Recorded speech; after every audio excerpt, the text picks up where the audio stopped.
Hello friends, welcome to Sahitya Radhana channel. So let's continue English literature class ಅದರ ಜೊತೆಗೆ question paper analysis. And this class is very much helpful for UGC NET, KSET, GPT, HSTR, everything. So ಇವಾಗ ಅಧಿವೇಶನ ನಡೀತಿರುವಂತಹ ಸಂದರ್ಭದಲ್ಲಿ ನಮಗೆ ಬೇಕಾಗಿರುವಂತಹ ಕ್ವೆಶನ್ಸ್ಗೆ answers ಸಿಗ್ತಾ ಹೋಗುತ್ತೆ. Please ಅದನ್ನ ಅಬ್ಸರ್ವ್ ಮಾಡ್ತಾ ಹೋಗಿ. ಸೊ ನಿನ್ನೆ ಅಥವಾ ಮೊನ್ನೆ ನ್ಯೂಸ್ ಅಲ್ಲಿ ನಮ್ಗೆ ಗೊತ್ತಾಗಿರೋ ಪ್ರಕಾರ ಲೈಕ್ ಏಡೆಡ್ ಕಾಲೇಜಸ್ ಮತ್ತೆ ಏಡೆಡ್ ಸ್ಕೂಲ್ ಹೈಸ್ಕೂಲ್ ಮತ್ತೆ PU ಕಾಲೇಜಸ್ ಅಲ್ಲಿ ಇರುವಂತ ಪೋಸ್ಟ್ ವೇಕೆನ್ಸೀಸ್ ಗಳನ್ನ ಫುಲ್ಫಿಲ್ ಮಾಡ್ಕೋಬೇಕು ಅಂತ ಅವರು ನಿರ್ಧಾರ ಮಾಡಿರೋದನ್ನ ಆ ಕ್ವೆಶನ್ ಅಂಡ್ ಆನ್ಸರ್ ಸೆಷನ್ ಅಲ್ಲಿ ತಿಳಿಸಿದ್ದಾರೆ. ಸೊ ಡೋಂಟ್ ವರಿ, ಅನುಮೋದನೆ ಸಿಕ್ಕಿರುವಂತ PU ರಿಕ್ರೂಟ್ಮೆಂಟ್ ಗಂತೂ ಪಕ್ಕಾ ಕಾಲ್ ಫಾರ್ ಆಗೇ ಆಗುತ್ತೆ. ಡೋಂಟ್ ವರಿ, ಅದ್ರಲ್ಲಿ 1 ತಿಂಗಳು 2 ತಿಂಗಳು ಹೆಚ್ಚು ಕಡಿಮೆ ಆಗ್ಬಹುದೇ ವಿನಃ ಸೊ ಅದನ್ನ ನೀವು ಹೋಪ್ ಕಳ್ಕೊಂಡು ಓದೋದ್ ನಿಲ್ಸೋದು ಆ ರೀತಿ ಮಾಡಕ್ ಹೋಗ್ಬೇಡಿ. ಯಾಕೆಂದ್ರೆ ನಾವು ನಮ್ಮ ಪ್ರಿಪರೇಷನ್ ಅನ್ನ ಮಾಡ್ಕೊಳ್ತಾ ಇರ್ಬೇಕು, ಅವರು ಅವರ ಪ್ರಿಪರೇಷನ್ ಅನ್ನ ಮಾಡ್ಕೊಳ್ತಿರ್ತಾರೆ. ಸಡನ್ ಆಗಿ ಒಂದಿನ ನೋಟಿಫೈ ಮಾಡಿದ ತಕ್ಷಣ ನಮ್ಗೆ ಸಿಗೋದೆ 2 ಮಂತ್ಸ್ ಆರ್ 3 ಮಂತ್ಸ್. ಅದ್ರಲ್ಲಿ ದ ಹೋಲ್ ಸಿಲೆಬಸ್ ಅನ್ನ ಮುಗಿಸೋದು ಅಂತಂದ್ರೆ it's not impossible. Means you can finish the syllabus but you can't remember everything. You can't perform so well in your examination. ಹಾಗಾಗಿ ನಿಮ್ಮ ಪ್ರಿಪರೇಷನ್ ಅನ್ನ ನೀವು ಯಾವಾಗ್ಲೂ ಕಂಟಿನ್ಯೂಟಿ ಆಗಿ ಕಾನ್ಸ್ಟಂಟ್ ಆಗಿ ಕಂಟಿನ್ಯೂ ಮಾಡ್ಕೊಳ್ತಾ ಹೋಗಿ ಅಂತ ಹೇಳ್ತಾ ಇವತ್ತಿನ ಕ್ಲಾಸ್ ಅನ್ನ ಶುರು ಮಾಡ್ತಾ ಇದ್ದೀನಿ. And we are now in the 13th part of the question paper analysis. Okay, so ಹಾಗಾದ್ರೆ ಯಾರೆಲ್ಲ ನನ್ನ ಚಾನೆಲ್ ನ ನೋಡ್ತಾ ಇದ್ದೀರಾ, please do subscribe to the channel and if you like the class ಒಂದು ಲೈಕ್ ಅನ್ನ ಕೊಡಿ. ಅದೇ ರೀತಿಯಾಗಿ don't forget to share and subscribe to the channel and you can also subscribe to the Telegram channel. So there I am going to give you notifications and also PDF notes. So ಹಾಗಾದ್ರೆ ಇವತ್ತಿನ class ಅನ್ನ ಶುರು ಮಾಡೋಣ. So last class ಅಲ್ಲಿ ನಾನು 74th question ಅನ್ನ ನಿಮ್ಗೆ teach ಮಾಡ್ತಾ ಇದ್ದೆ. So it was about 1991 Nobel prize in literature ಅನ್ನೋ ಒಂದು ಕ್ವೆಶನ್ ಇತ್ತು. ಸೊ ಅದಕ್ಕೆ ನದೀನ್ ಗಾಡಿಮರ್ ಅನ್ನೋದು ಆನ್ಸರ್ ಆಗಿತ್ತು. ಅದ್ರ ಜೊತೆಗೆ ನಾವು ಆಪ್ಷನ್ ಅಲ್ಲಿ ಬೇರೆಲ್ಲ ಯಾರು ಬರ್ತಾ ಇದ್ದಾರೆ ಅನ್ನೋದನ್ನು ಕೂಡ ಸ್ವಲ್ಪ ನೋಡ್ತಾ ಇದ್ವಿ. And we have studied about Ole Soyinka, who is also from Africa. So next writer bandu Flora Nwapa. Okay, Flora Nwapa is the woman writer from Africa. Okay, so she was born in 1931 and she died in 1993. Okay, so in Oguta. So she was born in the place called Oguta, a town in southeastern Nigeria. She is also from Nigeria. Nwapa attended the University of Ibadan in Nigeria, where she studied English. Okay, so especially we are studying African literature anta ಹೇಳಿದಾಗ why do they excelled in English literature ಅನ್ನೋದು important ಆಗುತ್ತೆ. Because they are literally like tribal people ಆಗಿರೋದ್ರಿಂದ ಅವ್ರಿಗೆ English ಯಾವ ರೀತಿಯಾಗಿ access ಸಿಕ್ತು, ಅದರಲ್ಲೂ ಕೂಡ ಲಿಟ್ರೇಚರ್ ಅಲ್ಲಿ ಇನ್ವಾಲ್ವ್ ಆಗೋಷ್ಟು, ರೈಟಿಂಗ್ ಅನ್ನ ಬೆಳವಣಿಗೆ ಮಾಡುವಷ್ಟು ಅವರು ಯಾವ ರೀತಿಯಾಗಿ ಇಂಗ್ಲಿಷ್ ಅಲ್ಲಿ ತಮ್ಮನ್ನ ತಾವು ತೊಡಗಿಸ್ಕೊಂಡ್ರು ಅನ್ನೋ ಕ್ವಶನ್ಗೆ ನೀವು ಆನ್ಸರ್ ಅನ್ನ ಹುಡುಕೊಳ್ಬೇಕಾಗತ್ತೆ. ಸೊ ಆ ಕ್ವಶನ್ಗೆ ಆನ್ಸರ್ ಏನಪ್ಪಾ ಅಂದ್ರೆ ಫ್ಲಾರಾ ಅನ್ವಪ್ಪ, ಅದರಲ್ಲೂ ಕೂಡ ಒಬ್ಳು ಹೆಣ್ಣು ಮಗಳು. Okay, so Flora Nwapa attended the University of Ibadan in Nigeria, where she studied English and history. She later studied at the University of Edinburgh, Scotland. See, Scotland gu kuda, since she is a black woman, she also studied in Edinburgh University in Scotland. Scotland ಅಲ್ಲಿ ಅವರು study ಮಾಡ್ತಾರೆ. So first ಅವ್ರದ್ದು ನಾವೆಲ್ ಯಾವುದು ಅಂತ ಹೇಳಿದ್ರೆ very famous novel ಇಫೂರು. Okay, so published in 1966, it is often noted as the first novel a Nigerian woman published in English. English ಅಲ್ಲಿ publish ಆದಂತಹ, ಅದರಲ್ಲೂ ಕೂಡ ನೈಜೀರಿಯನ್ ವುಮನ್ ರೈಟರ್ ಪಬ್ಲಿಷ್ ಮಾಡಿದಂತಹ ಮೊದಲ ನಾವೆಲ್ ಆಗಿರುತ್ತೆ ಇಫುರು. ಓಕೆ, 1966. ಸೊ 1916 ಅಲ್ಲಿ ಏನಾಗುತ್ತೆ, ನೈಜೀರಿಯಾಗೆ ಇಂಡಿಪೆಂಡೆನ್ಸ್ ಬಂದಿರತ್ತೆ. ಜಸ್ಟ್ ಇಮ್ಯಾಜಿನ್, ಆಫ್ಟರ್ 6 years ಅಂತ ಹೇಳಿದ್ರೆ like it is very important. Ifuru portrays a woman's life in Igbo society. So Igbo is a tribe. Okay, focusing on themes of womanhood, marriage, and personal identity. So next, Igbo Women and Economic Development, published in 1972, a collection of essays. Okay, so this is the title of the collections of essays ಆಗಿರುತ್ತೆ. Igbo Women and Economic Development, Wives at War and Other Stories, a collection of short stories. The Lake, published in 1982, is a novel that explores the relationship between traditional values and modern life. Okay, The Lake. ಇಫೂರು ಆದ್ಮೇಲೆ ಬರೆದಂತಹ ನಾವೆಲ್ ಅಂತ ಹೇಳಿದ್ರೆ the lake. So ಹಾಗಂತ ಇದನ್ನ ನೀವು neglect ಮಾಡಬಾರ್ದು. Okay, collections of essays ಆಗಿರ್ಬೋದು, collections of short stories ಆಗಿರ್ಬೋದು. Since she was the first woman to publish any kind of literature in English, ಅದರಲ್ಲೂ ಕೂಡ ನೈಜೀರಿಯಾದಲ್ಲಿ. She was also worked as a publisher. See, novel ಅಲ್ಲಿ ಬರವಣಿಗೆ creative writing ಅಲ್ಲಿ ತಮ್ಮನ್ನ ತಾವು ತೊಡಸ್ಕೊಳ್ಳೋದಲ್ದೇನೆ ಪಬ್ಲಿಷರ್ ಕೂಡ ಆಗಿದ್ರು. Okay, founding the publishing house called Tana press. Okay, she founded Tana press also. So next option ಅಲ್ಲಿ ಇರುವಂತಹ ರೈಟರ್ ಅಂತ ಹೇಳಿದ್ರೆ Chinua Achebe. So Chinua Achebe ಬಗ್ಗೆ ನಾವು ಆಲ್ರೆಡಿ ಡಿಸ್ಕಸ್ ಮಾಡಿರೋದ್ರಿಂದ ನಾನು ಜಸ್ಟ್ ಇಲ್ಲಿ ಒಂದು ಟೈಟಲ್ ಅನ್ನ ಕೊಟ್ಟಿದ್ದೀನಿ ಅಷ್ಟೇ. 1930 ಇಂದ 2013, ರೀಸೆಂಟ್ ಆಗಿ ಇವರು ತೀರ್ ಹೋಗಿರುವಂತದ್ದು 1930 to 2013. ಓಕೆ, ಸೊ ಹಾಗಾದ್ರೆ 75th ಕ್ವೆಶನ್ ಏನಿದೆ ನೋಡೋಣ. ಯಾ, the ನೆಗ್ರಿಟ್ಯೂಡ್ connotes an important development in the formulation of dash.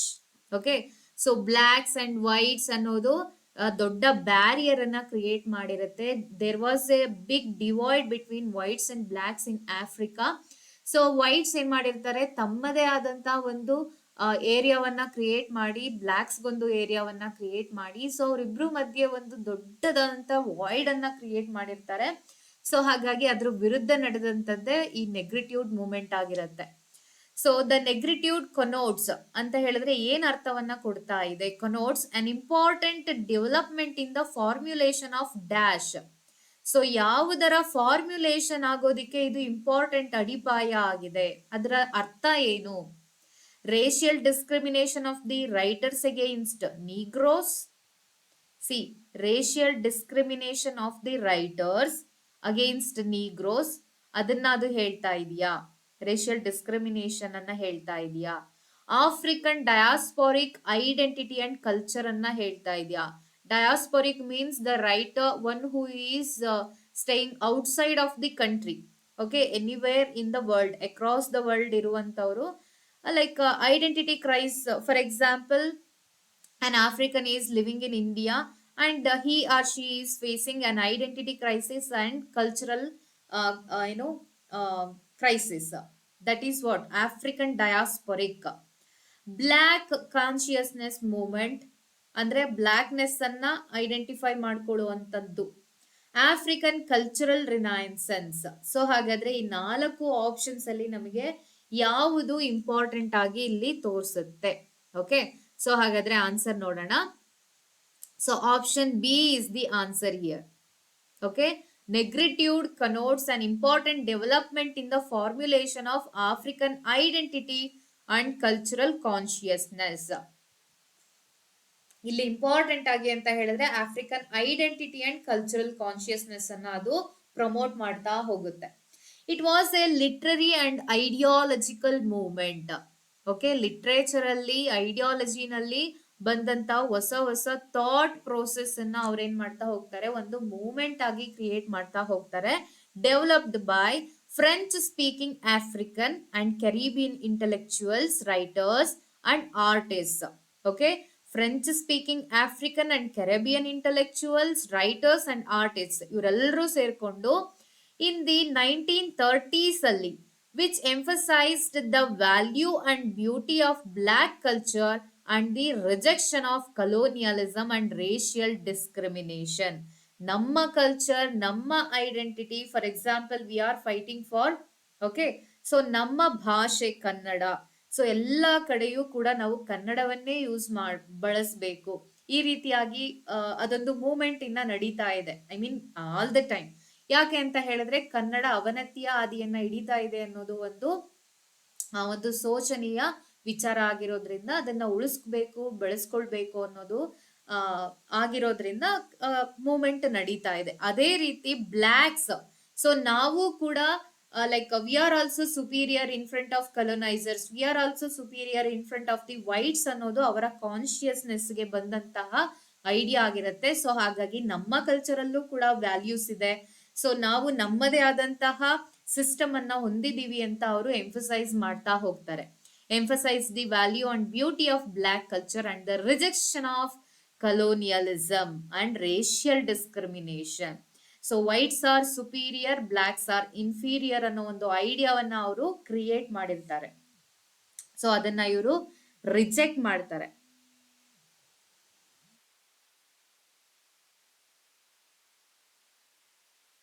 So next, negritude celebrated African heritage. So ಹಾಗಾದ್ರೆ ನೆಗ್ರಿಟ್ಯೂಡ್ ಮೂವ್ಮೆಂಟ್ ಅಲ್ಲಿ ಏನೇನೆಲ್ಲ ಬರ್ತಾ ಹೋಗುತ್ತೆ? African heritage, traditions and the collective experiences of black people. Collective experiences means what? So I told you, an African is living in India, an African is living in China, an African is living in England. So ಬೇರೆ ಬೇರೆ ಕಡೆ ಇವರು ವಾಸ ಆಗಿದ್ರೂ ಕೂಡ ಆಫ್ರಿಕನ್ನೆಸ್, there identity ಅನ್ನೋದೇನಾಗಿರುತ್ತೆ, ಒಂದು collective idea ಆಗಿರುತ್ತೆ. So ಅವ್ರು ಎಲ್ಲೇ ಇದ್ರು ಕೂಡ, that is what diasporic. Okay, so ಅವ್ರೆಲ್ಲೇ ಇದ್ರು ಕೂಡ ತಮ್ಮ ಕಲ್ಚರ್ ಅನ್ನ, ತಮ್ಮ ವ್ಯಾಲ್ಯೂಸ್ ಅನ್ನ ಅವರು ಎಂಫಸೈಸ್ ಮಾಡೋದ್ರಿಂದ, that is what collective experience of black people, while opposing the negative stereotypes of cultural alienation imposed by colonial powers. So negative stereotypes ಅಂತ ಹೇಳಿದ್ರೆ, ಬ್ಲಾಕ್ ಅಂತ ಹೇಳಿದ್ರೆ ಕುರೂಪು, okay, so that is ugly. So ಹಾಗಾಗಿ ಆ ideas ಗಳನ್ನ ಇವ್ರೇನ್ ಮಾಡ್ತಾ ಹೋಗ್ತಾರೆ, ಅಪೋಸ್ ಮಾಡ್ತಾ ಹೋಗ್ತಾರೆ. ಬ್ಲ್ಯಾಕ್ಸ್ ಆರ್ ಇನ್ಫೀರಿಯರ್ ಅನ್ನೋ ಒಂದು ಐಡಿಯಾವನ್ನ ಅಪೋಸ್ ಮಾಡ್ತಾ ಹೋಗ್ತಾರೆ. And cultural alienation, so like they stand between westernised ideas and their native ideas. So ಹಾಗಾಗಿ ಯಾರೆಲ್ಲ ಎಜುಕೇಟೆಡ್ಸ್ ಆದ್ರೋ, ಯಾರೆಲ್ಲ ಕ್ರಿಶ್ಚಿಯಾನಿಟಿಗೆ ಕನ್ವರ್ಟ್ ಆಗ್ತಾ ಹೋದ್ರೋ, ಯಾರೆಲ್ಲ ಲೈಕ್ ಯುರೋಪಿಯನ್ ಕೈ ಕೆಳಗೆ ವರ್ಕ್ ಮಾಡೋಕೆ ಸ್ಟಾರ್ಟ್ ಮಾಡಿದ್ರು, ಅವ್ರಿಗೊಂದು ಐಡೆಂಟಿಟಿ ಕ್ರೈಸಿಸ್ ಉಂಟಾಗತ್ತೆ. ಸೊ ಲೈಕ್ ನಾನು ನನ್ನ ಟ್ರೈಬಲ್ ಇದಕ್ಕೆ ಸೇರಿದ್ದ, ಅಥವಾ ವಾಟ್ ಇಸ್ ಎ ಯುರೋಪಿಯನ್ ಕಲ್ಚರಿಗೆ ಸೇರಿದ್ದ ಅನ್ನೋ ಒಂದು ಕಾನ್ಫ್ಲಿಕ್ಟ್ ಉಂಟಾದಾಗ, ಅದು ಇಲ್ಲ ಇದು ಇಲ್ಲ ಅಂತ ಒಂದು ಮಧ್ಯ ಒಂದು ಸ್ಥಾನ ಇರುತ್ತಲ್ವಾ, ಸೊ ಅವಾಗ ಅವರಿಗೆ ಏಲಿಯನೇಷನ್, ಕಲ್ಚರಲ್ ಏಲಿಯನೇಷನ್ ಬಿಗಿನ್ ಆಗತ್ತೆ. So we can see that in Chinua Achebe's novels.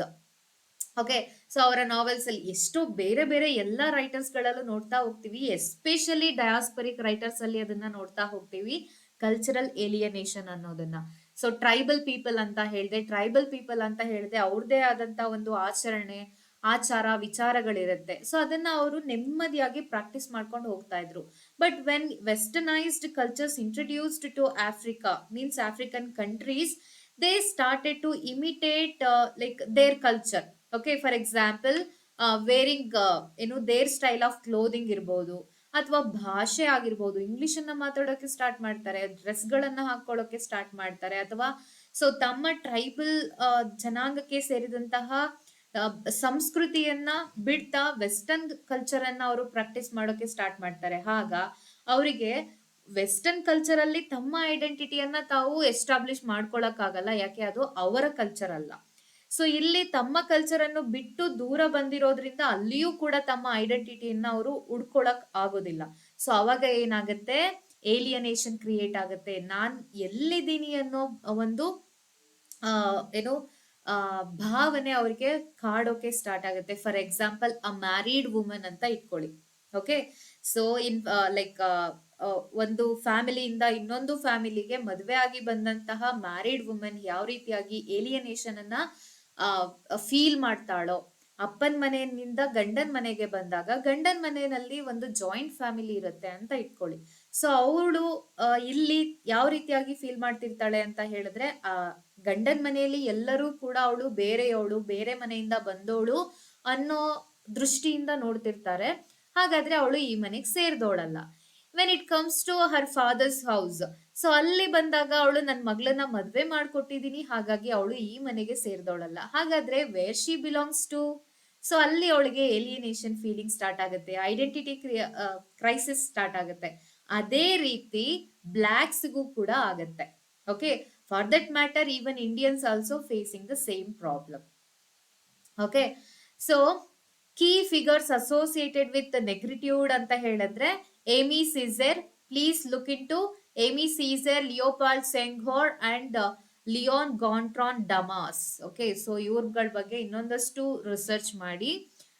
These 3 people are very important. French speaking Africans ಅಂತ ಹೇಳಿದೆ ಅಲ್ವಾ, ಸೊ ಪ್ಲೀಸ್ ಅದು ಯಾವ ರೀತಿಯಾಗಿ ಅವರು ತಮ್ಮನ್ನ ತಾವು ಎಸ್ಟಾಬ್ಲಿಷ್ ಮಾಡ್ಕೊಂಡಿದ್ರು, ಹೇಗೆ ಇಂಪಾರ್ಟೆಂಟ್ ಆಗ್ತಾರೆ, ಸೊ ಅವರ ರೈಟಿಂಗ್ಸ್ ಏನಾದ್ರೂ ಇದೆಯಾ, ಆ ರೈಟಿಂಗ್ಸ್ ಯಾವ್ದಾಗಿರುತ್ತೆ, ಅದರಲ್ಲಿ ಏನ್ ಥೀಮ್ಸ್ ಗಳನ್ನ ಇಟ್ಕೊಂಡು ಬರ್ದಿದ್ದಾರೆ, ಸೊ ಅವುಗಳನ್ನ ವಿಷಯಗಳನ್ನ ಕಲೆಕ್ಟ್ ಮಾಡ್ಕೊಳ್ಳಿ. The movement became a significant part of the Pan-African and anti-colonial struggles and played a central role in the development of African and African diasporic cultural and political thought.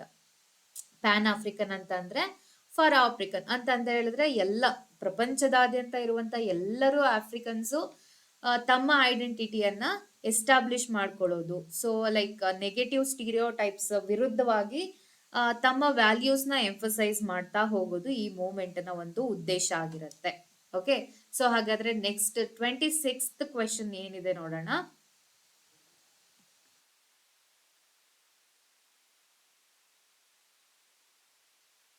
S, so ಹಾಗಾದ್ರೆ option B is the answer, diasporic identity and culture.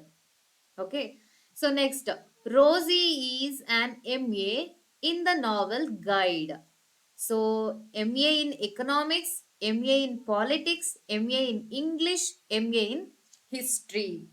So since we are studying English literature, definitely we tend to answer with option C. Okay, so ಆ ತಪ್ಪನ್ನ ಮಾಡ್ಕೊಳ್ಬೇಡಿ. So ಎಲ್ಲಿ ಯಾವುದೇ ನಾವೆಲ್ ಅನ್ನ ಓದ್ತಾ ಇದ್ರು, ಯಾವುದೇ work ಅನ್ನ ಓದ್ತಾ ಇದ್ರು, ಈ ತರದ ಇನ್ಫಾರ್ಮೇಶನ್ಸ್ ಎಲ್ಲವನ್ನ ಕೂಡ ನೀವು ಕಲೆಕ್ಟ್ ಮಾಡ್ಕೊಳ್ಬೇಕಾಗತ್ತೆ. ಓಕೆ, ಸೊ ಹಾಗಾದ್ರೆ ಇದ್ರ ಬಗ್ಗೆ ಒಂದಷ್ಟು ನೋಡೋಣ.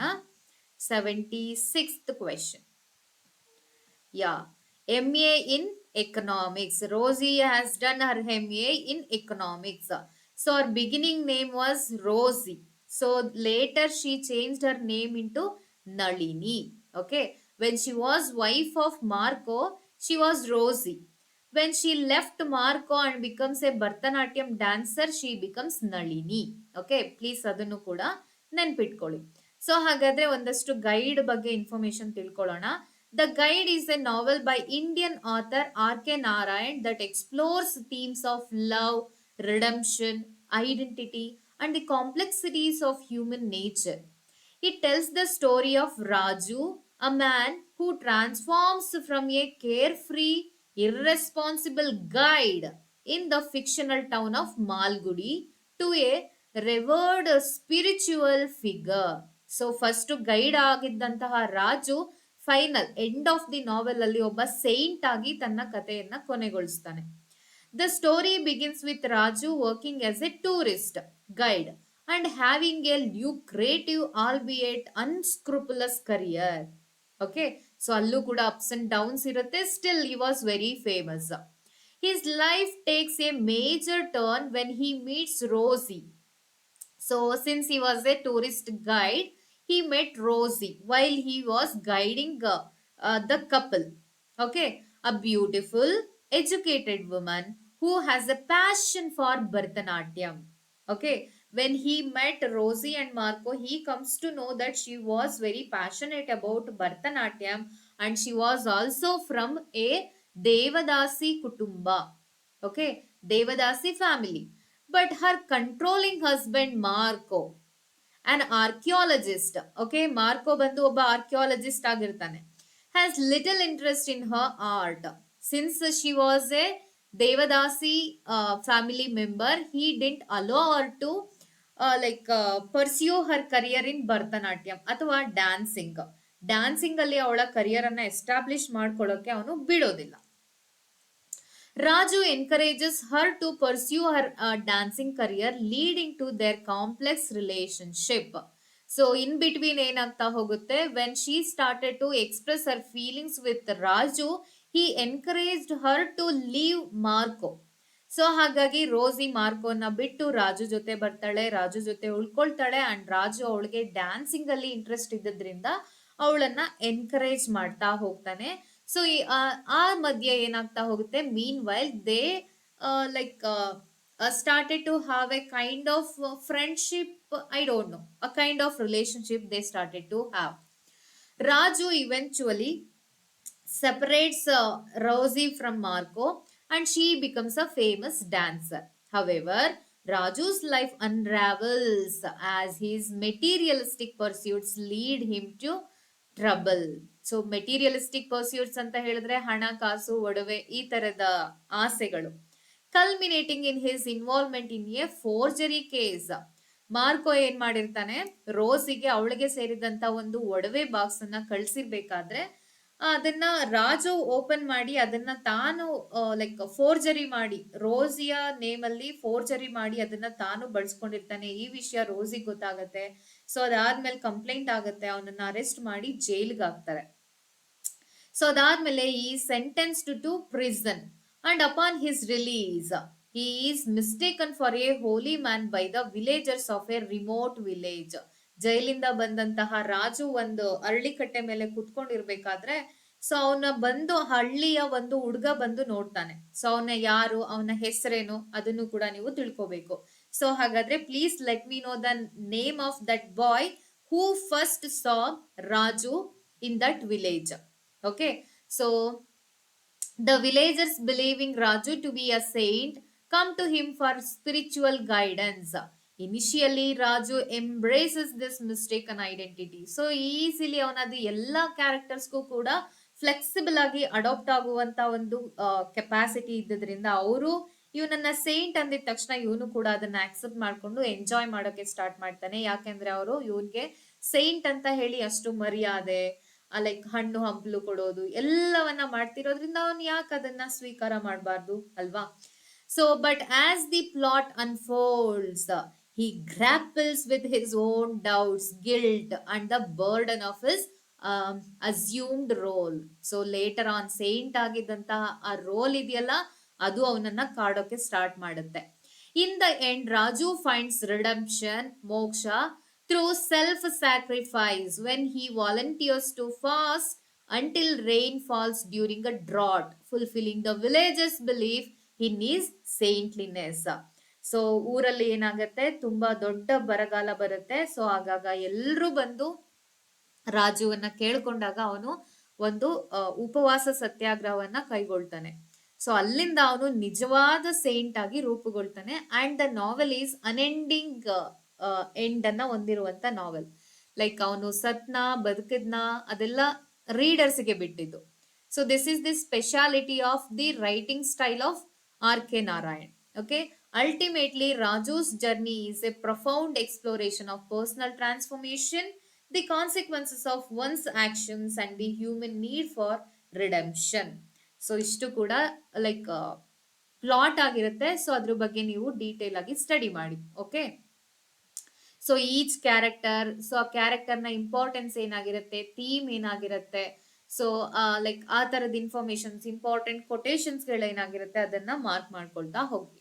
Okay, so next the guide by R K Narayan is a dash. ನೋಡಿ, ನಾವು ಯೂಶಲ್ ಆಗಿ ಶೇಕ್ಸ್ಪಿಯರ್ ಅಂತ ಬಂದಾಗ ಶೇಕ್ಸ್ಪಿಯರ್ ಪ್ಲೇಗಳನ್ನ ಮಾತ್ರ ಯಾವ ಜಾನ್ರಾ ಅಂತ ನೋಡ್ತೀವಿ, ಅದು ಬಿಟ್ಟು ಬೇರೆ ನಾವೆಲ್ಸ್ ಪ್ಲೇಸ್ ಗಳನ್ನ ಅಷ್ಟು ಅವಾಯ್ಡ್ ಮಾಡ್ತಾ ಹೋಗ್ತೀವಿ. ಆದರೆ ಇಲ್ಲಿ ಗೈಡ್ ಅನ್ನೋ ಒಂದು ನಾವೆಲ್ ಅನ್ನು ಕೂಡ ಯಾವ ಜಾನ್ರಾ ಅಂತ ಕೇಳಿದರೆ tragedy, tragic comedy, comedy, pensive comedy ಅಂತ ಇದೆ. ಸೊ ಹಾಗಾದ್ರೆ ಇವೆಲ್ಲ ಜಾನ್ರಾಗಳು ಏನೇನನ್ನ ರೆಪ್ರೆಸೆಂಟ್ ಮಾಡುತ್ತೆ ಅನ್ನೋದನ್ನ ಒಂದು ಸಲ ನೋಡ್ಕೊಳ್ಳಿ. ಓಕೆ, ಸೊ ನಮ್ಮ ಆನ್ಸರ್ ಏನಾಗಿರುತ್ತೆ, ಆಪ್ಷನ್ ಸಿ ಟ್ರಾಜಿಕ್ ಕಾಮಿಡಿ ಆಗಿರುತ್ತೆ. Okay, tragic comedy, option C. 78th, what was Mulk Raj Anand's first novel? So ಇದನ್ನ ಕೂಡ ನಾನು ಆಲ್ರೆಡಿ ನಿಮ್ಗೆ ಕೊಟ್ಟಿದ್ದೀನಿ. Chronological order of Mulk Raj Anand's novels ಸ್ವಲ್ಪ ಸಮ್ಮರಿನ ಕೂಡ ಕೊಟ್ಟಿದ್ದೀನಿ. The big heart, the coolie, the village, untouchable. Okay, so ಇಲ್ಲೂ ಕೂಡ ಒಂದು ಇದನ್ನ ಕೊಟ್ಟಿದ್ದೀನಿ ಒಂದು ಸಲ, ಪ್ಲೀಸ್ ಅದನ್ನ ಒಂದ್ಸಲ ನೋಡ್ಕೊಳ್ಳಿ. ಮುಲ್ಕ್ರಾಜ್ ಆನಂದ್. ಸೊ ಅನ್ಟಚಬಲ್ ಅವ್ರದ್ದು ಫಸ್ಟ್ ನಾವೆಲ್ ಆಗಿರುತ್ತೆ 1935. Coolie was published in 1936. Two leaves and a bird 1937. ನೋಡಿ ಬ್ಯಾಕ್ ಟು ಬ್ಯಾಕ್ ಇಯರ್ ಇದೆ. Next the village 1939. Okay, the first in a trilogy depicting Lal Singh's life in rural India. The village ಅನ್ನೋದು ಏನಾಗಿರುತ್ತೆ, the village across the black waters, the sword and the sickle. So ಈ ಮೂರು ಕೂಡ ಏನಾಗಿರುತ್ತೆ, ಟ್ರಿಲಜಿ ಆಗಿರುತ್ತೆ. ಲಾಲ್ ಸಿಂಗ್ ಟ್ರಿಲಜಿ ಅಂತ ಕೂಡ ಕರೀತಾರೆ. The village across the black waters and the sword and the sickle 1939, 1940 and 1942. Okay, the big heart ಬಂದು 1945 ನಲ್ಲಿ ಪಬ್ಲಿಷ್ ಆಗಿರುವಂತಹ ನಾವೆಲ್ ಆಗಿರತ್ತೆ. 7 Summers 1951, a semi-autobiographical novel. Okay, 7 Summers. Next ಬಂದು The Private Life of an Indian Prince 1953. The Old Woman and the Cow, so also known as Gauri. Okay, 1960. Morning Face 1968 won the Sahitya Academy Award. Okay, so ಇದನ್ನ ನೋಡ್ಕೊಳ್ಳಿ. ಮುಲ್ಕ್ರಾಜ್ ಆನಂದಿಗೆ ಸಾಹಿತ್ಯ Akademi award ಯಾವ ವರ್ಕಿಗೆ ಬಂದಿದ್ದು ಅಂತ ಕೇಳಿದ್ರೆ morning face. Okay, ಹಾಗಾದ್ರೆ morning ಫೇಸ್ಗೆ ಯಾವ ವರ್ಷದಲ್ಲಿ ಸಾಹಿತ್ಯ ಅಕಾಡೆಮಿ ಅವಾರ್ಡ್ ಇವರಿಗೆ ಸಂದಿದ್ದು ಅಂತ ನನಗೆ ಕಮೆಂಟ್ ಬಾಕ್ಸ್ ಅಲ್ಲಿ ತಿಳಿಸಿ. ಓಕೆ, ಸೊ ಇದು ಕೂಡ ಏನಾಗಿರುತ್ತೆ, ಆಟೋಬಯೋಗ್ರಫಿಕಲ್ ವರ್ಕ್ ಆಗಿರುತ್ತೆ, morning face. Next confessions of a lover 1976 continues Anand's autobiographical series. Okay, so ಎಷ್ಟೊಂದು ವರ್ಕ್ಸ್ ಗಳನ್ನ ಇವರು 7 Summers ಆಗಿರ್ಬೋದು, ಮಾರ್ನಿಂಗ್ ಫೇಸ್ ಆಗಿರ್ಬೋದು, ಕನ್ಫೆಷನ್ಸ್ ಆಫ್ ಎ ಲವರ್ಸ್ ಆಗಿರ್ಬೋದು. ನೆಕ್ಸ್ಟ್ ಇನ್ನೂ ಒಂದು ಎಕ್ಸ್ಕ್ಲೂಸಿವ್ ಆಟೋಬಯೋಗ್ರಫಿನ ಬರೀತಾರೆ. ಓಕೆ, ಸೊ ಇವುಗಳನ್ನ ನಾವು ಆಟೋಬಯೋಗ್ರಫಿ ಸೀರೀಸ್ ಅಂತ ಕೂಡ ಕರಿತೀವಿ. Okay, he lost child and other stories collection of short stories ಆಗಿರುತ್ತೆ. The barber's trade union and other stories, this is also collection of stories. Reflections on the Golden Bed and Other Stories 1953. So essays and non fiction, so ಇವುಗಳ collection ಅಂತ ಹೇಳಿದ್ರೆ apology for heroism, is there a contemporary Indian civilisation 1961. Children's literature ಅಂತ ಹೇಳಿದ್ರೆ the story of India's heroes. Okay, 1956. So ಇಷ್ಟು ಕೂಡ ಮುಲ್ಕ್ರಾಜ್ ಆನಂದ್ ಅವರ works ಆಗಿರುತ್ತೆ. Please look in to it. So ಹಾಗಾದ್ರೆ ನೆಕ್ಸ್ಟ್ ಕ್ವೆಶನ್ ನೋಡೋಣ. 78 ಆಯ್ತಲ್ವಾ, 79. ಎಸ್, 79th ಅಂತ ಹೇಳಿದ್ರೆ who was the winner of the first ಸಾಹಿತ್ಯ ಅಕಾಡೆಮಿ ಅವಾರ್ಡ್. ಓಕೆ, ಸೊ ಇಡೀ ಇಂಡಿಯಾದಲ್ಲಿ ಫಸ್ಟ್ ಟೈಮ್ ಸಾಹಿತ್ಯ ಅಕಾಡೆಮಿ ಅವಾರ್ಡ್ ಅನ್ನ ಯಾರಿಗೆ ಕೊಟ್ಟಿದ್ದು ಅಂತ ಹೇಳಿದ್ರೆ ಆರ್ ಕೆ ನಾರಾಯಣ್ ಆಗಿರ್ತಾರ. ಅಂದ್ರೆ ಇಲ್ಲಿ ಆಪ್ಷನ್ಸ್ ಅಲ್ಲಿ ಇರುವಂತವರಲ್ಲಿ ಫಸ್ಟ್ ಯಾರು ತಗೊಂಡಿದ್ದು, R K Narayan, Mulkraj Anand, Raja Rao, K S Venkataramani. Okay, so ಹಾಗಾದ್ರೆ ನೋಡೋಣ ಏನ್ ಇನ್ಫಾರ್ಮೇಶನ್ ಇದೆ. Yes, yes, R K Narayan holds the distinction of being the first Indian English author. Okay, first Indian English author to receive the Sahitya Akademi award. So options ಅಲ್ಲಿ ಇರುವಂತದಲ್ಲಿ R K Narayan ಈ award ಅನ್ನ ತಗೊಂಡವರಲ್ಲಿ ಮೊದಲಿಗರಾಗಿರ್ತಾರೆ. ಓಕೆ, ಆರ್ ಕೆ ನಾರಾಯಣ್ಗೆ ಯಾವ ವರ್ಕಿಗೆ Sahitya Akademi award ಬಂದಿದ್ದು ಅಂತ ಹೇಳಿದ್ರೆ the guide, year 1960. So Raja Rao ಅವರಿಗೆ ಬಂದಿದ್ದು the serpent and the rope 1964. Mulkraj ಆನಂದಿಗೆ ಮಾರ್ನಿಂಗ್ ಫೇಸ್ಗೆ ಬಂದಂತಹ ಏನು Sahitya Akademi 1968, the same year it was published. Next K S Venkataramani ಅಂತ ಹೇಳಿದ್ರೆ ಇವ್ರಿಗೆ ಅವಾರ್ಡ್ ಬಂದಿಲ್ಲ, ಆದ್ರೂ ಕೂಡ ಅಲ್ಲಿ ಲಿಸ್ಟ್ ಅಲ್ಲಿ ಕೊಟ್ಟಿದ್ದಾರೆ. ಓಕೆ, ಸೊ ಹಾಗಾದ್ರೆ ಗೊತ್ತಾಯ್ತಲ್ವಾ ಯಾರಿಗೆ ಫಸ್ಟ್ ಸಾಹಿತ್ಯ ಅಕಾಡೆಮಿ ಸಂದಿದ್ದು ಅಂತ ಹೇಳಿದ್ರೆ R K Narayan. So 18th question ಅಂತ ಹೇಳಿದ್ರೆ okay, chronology I think. Which of the following arrangements of Raja Raw's novels is in correct and chronological sequence? So ಇದನ್ನ ಸೀಕ್ವೆನ್ಸ್ ಅನ್ನ ನೀವೇ ಅಟೆಂಡ್ ಮಾಡಬೇಕು. Take A screen shot and note down the ಏನು publishing years, ಆಯ್ತಾ, ಯಾವ ವರ್ಷದಲ್ಲಿ ಅದು publish ಆಗಿದ್ದು ಅನ್ನೋದನ್ನ ನೀವು ಬರ್ಕೊಂಡು ಏನ್ ಮಾಡ್ಬೇಕಾಗತ್ತೆ, ಕ್ರೊನಾಲಜಿನ ಕಂಡುಹಿಡಿಯಿರಿ. Still I have given the chronological order of the works by Raja Rao. Okay, Raja Rao's novels in chronological order ಅಂತ ಹೇಳಿ ಒಂದಷ್ಟು ಸಮ್ಮರಿ ಇನ್ಕ್ಲೂಡಿಂಗ್ ಸಮ್ಮರಿನ ಕೂಡ ಕೊಟ್ಟಿದ್ದೀನಿ. Kanthapura 1938. Raja Rao's first novel Kantapura is a pioneering work of Indian English literature. It tells the story of a small South Indian village's participation in the Indian independence movement, narrated in the style of ಸ್ಥಳ ಪುರಾಣ. ಇದು important ಆಗಿರುತ್ತೆ. ಹಾಗಾದ್ರೆ ಸ್ಥಳ ಪುರಾಣವನ್ನ ಹೇಳೋದ್ ಯಾರು, ಹೇಳ್ಸಿದ್ಯಾರು, ಎರಡೂ ಕ್ಯಾರೆಕ್ಟರ್ ಇಂಪಾರ್ಟೆಂಟ್ ಆಗುತ್ತೆ. Let me know who is telling the story in this Kanthapura. An old woman. Legend of a place ಅಂತ ಕೂಡ ನಾವು ಇದನ್ನ ಹೇಳ್ತೀವಿ. Next comes the serpent and the rope, 1960 ನಲ್ಲಿ ಪಬ್ಲಿಷ್ ಆಗಿದ್ದು. A semi autobiographical. ನೋಡಿ, ಇದು ಕೂಡ semi autobiographical novel that explores Indian philosophy, self-discovery and cross-cultural identity. ನೋಡಿ, cross-cultural identity ಅನ್ನೋದು ಇದೇನೆ, western culture and Indian culture. It won Sahitya Academy Award in 1964. The Serpent and the Rope. The Cat and Shakespeare, A Tale of India. Subtitle ಬಂದು A Tale of India. 1965 ನಲ್ಲಿ ಇದು publish ಆಗಿರುವಂತದ್ದು. A metaphysical comedy about the search for meaning in life, set in South India. Okay, settings also ತುಂಬಾ important ಆಗಿರುತ್ತೆ. Please look into that. The narrative combines humor with the philosophical undertones. Next comes Comrade Kirillov, 1976 ಅಲ್ಲಿ ಇದು publish ಆಗಿರುವಂತದ್ದು.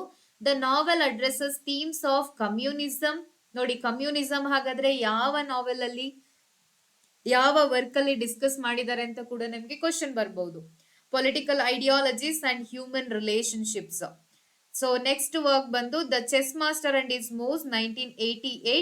ಅ complex novel about love, exile and the quest for spiritual understanding. It examines east west encounters in a deeply philosophical manner. So Raja Rao works ಅಲ್ಲಿ ನಾವು almost philosophical ಐಡಿಯಾಲಜಿಗಳನ್ನ ನೋಡ್ತಾ ಹೋಗ್ಬಹುದು.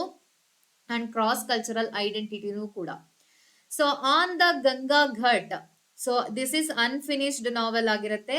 On the Ganga ghat, published posthumously, ಅಂದ್ರೆ ಅವರ ಸಾವಿನ ನಂತರ, ಪೋಸ್ತುಮಸ್ಲಿ ಇನ್ 2000.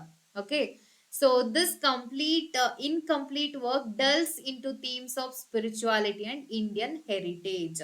ಸೊ ಇಷ್ಟು works ಗಳು ಯಾರಿಂದ ಬರ್ದಿದ್ದು, ರಾಜಾರಾವ್ ಅವರಿಂದ ಬರ್ದಿದ್ದು. ಸೊ ಹಾಗಾದ್ರೆ ಈ ಕ್ರೊನಾಲಜಿಕಲ್ ಆರ್ಡರ್ ಅನ್ನ ನೋಡ್ಕೊಂಡು ನೀವೇನ್ ಮಾಡ್ಬೇಕಾಗತ್ತೆ, ಈ ಕ್ವೆಶನ್ ಗೆ ಆನ್ಸರ್ ಮಾಡ್ಬೇಕಾಗತ್ತೆ. So let me know the answer in the question, I mean in the comment box. Okay, so let me stop here. Half an hour is over.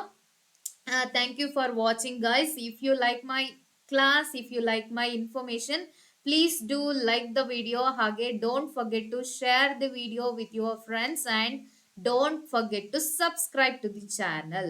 Okay, so subscribe ಮಾಡ್ಕೊಂಡು ಹಾಗೆ Telegram ಗ್ರೂಪ್ಗೂ ಕೂಡ ನೀವು join ಆಗ್ಬೋದು. ಅಲ್ಲಿ ನಾನು ನಿಮಗೆ notes ಮತ್ತೆ notifications ಎರಡನ್ನೂ ಕೂಡ ಪ್ರೊವೈಡ್ ಮಾಡ್ತೀನಿ ಅಂತ ಹೇಳ್ತಾ, let's meet in the next session. ಅಲ್ಲಿವರೆಗೂ good night, good evening, good morning to everyone.